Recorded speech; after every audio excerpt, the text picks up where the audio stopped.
இன்றைக்கான ஷார்ட்ஸ் பார்ப்போமா? இன்றைக்கான ஷார்ட்ஸ் வந்து ஒரு சட்னி செஞ்சுக்கிறேன். நல்லா டேஸ்ட்டாக இருக்கும் இந்த சட்னி. நீங்களும் ஒரு முறை செஞ்சு பாருங்கள். இது மாதிரி ஒரு ஃபேனில் ஒரு 2 கரண்டி மட்டும் எண்ணெய் சேர்த்துக்கணும். சேர்த்தப்போ நல்லா சூடாகி வரசல இதோட வந்து கடலைப்பருப்பு 2 கரண்டி மட்டும் சேர்த்துக்கணும். சேர்த்தப்போ அது நல்லா பொரிய விடுங்க.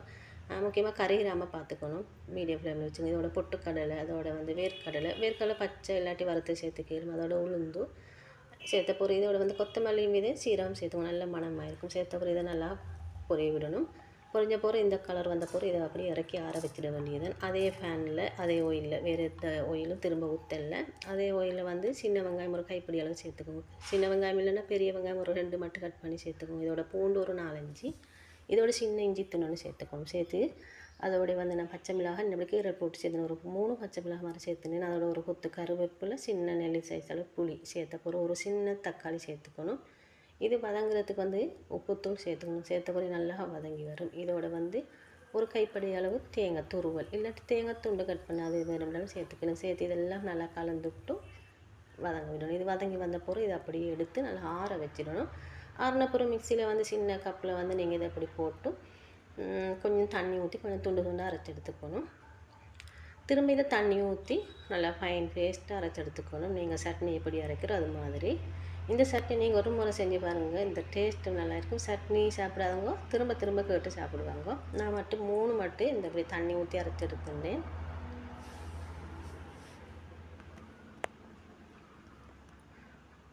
இந்த சட்னி அரைச்சி எடுத்த போகிற இதை வந்து சின்ன குட்டி பவுலுக்கு மாற்றிட்டேன். இதுக்கு வந்து தாளிப்பு சேர்க்கவும் சேர்க்காமல் அப்படியே சும்மாவும் தொட்டு சாப்பிடலும். இப்போ நான் வந்து இதுக்கு ஒரு சின்ன தாளிப்பொடி சேர்த்துக்க போகிறேன். ஒரு ஃபேனில் இல்லாட்டி ஒரு சின்ன சட்டியில் வந்து எண்ணெய் சேர்த்துக்கணும். எண்ணெய் வந்து ஒரு கரண்டி சேர்த்துனா போதும். சேர்த்த போகிற இதோட வந்து நல்லா கடுகை போட்டுக்கணும். ஒரு 1/4 டீஸ்பூன் மாதிரி கடுகு போட்டுக்கோங்க. கடுகு நல்லா பொரிஞ்சு வர சொல்ல இதோட வந்து 2 காஞ்ச மிளகாய், அதோட வந்து பொட்டுக்கடலை இல்லை கடலை பருப்பு தான் சேர்த்துனேன். கடலை பருப்பும் உளுந்தும் ஒரு 1/4 டீஸ்பூன் மாதிரி சேர்த்துட்டேன். சேர்த்து ஒரு கொத்து கருவேப்பிலை சேர்த்து நல்லா இதை பொரிய விடணும். கடுகு போடுற டைமுக்கு நீங்கள் நல்லா தூரமாக இருக்கும். ஏன்னா கடுகு வெடிக்கு மண்ணில் போட்டாலே பிகினர்களுக்கு இது கடுகு போட்ட டைம் கொஞ்சம் பயமாக இருந்தால் கொஞ்சம் தூரமாக இருந்து போட்டு பாருங்கள். இதெல்லாம் நல்லா பொரிஞ்ச பொருள் நான் வந்து இந்த தாளிப்பை வந்து சட்னியில் சேர்த்து நல்லா கலந்துட்ட போகிறேன். நான் அன்றைக்கி வந்து வித்தியாசமான ஒரு இட்லி செஞ்சுருந்தேன். அதோட தான் தொட்டு சாப்பிட பிரேக்ஃபாஸ்ட்டு செஞ்சது.